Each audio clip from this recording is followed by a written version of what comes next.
สมมาแม่เฮาสืบถามเรื่องราวว่าเขาเฮ็ดหยังอยากรู้จึงมีเสียงตู้ดังขึ้นมายาวๆได้ยินเสียงเพลงเขาบรรเลงเพลงแห่เจ้าบ่าวเอาผัวแน่แล้วแฟนเมาพอดพวกเขาอ้ายเลยงามก่อนอ้ายจนหน้ามนน้องเลยบอกข่าวยังบ่มีเงินสวยเขา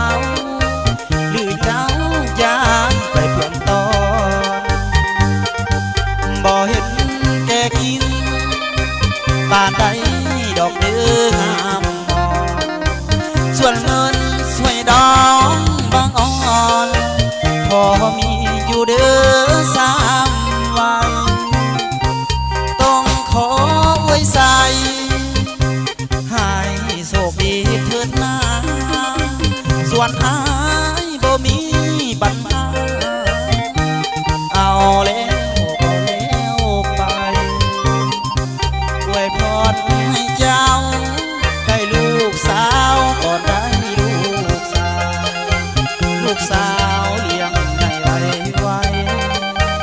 สิไปขอเป็นเคย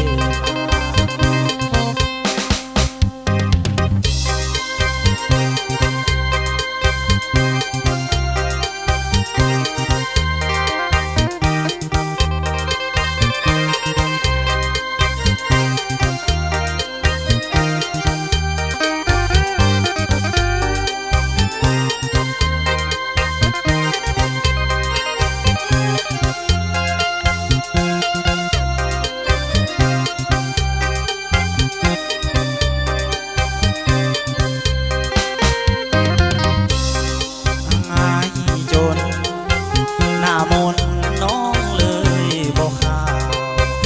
ยังบ่มีเงินสวยเขาหรือเจ้าย่างไปเพื่องตอนบ่เห็นแกกินป่านใดดอกเดืองามมองส่วนเงินสวยดองบางอ่อนพอมีอยู่เด้อ3 วัน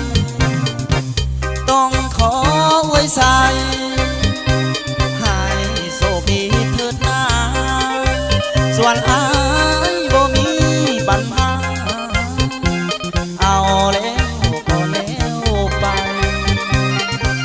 อวยพรให้เจ้าได้ลูกสาวก่อนได้ลูกสาวลูกสาวเลี้ยงให้ไวสิไปขอ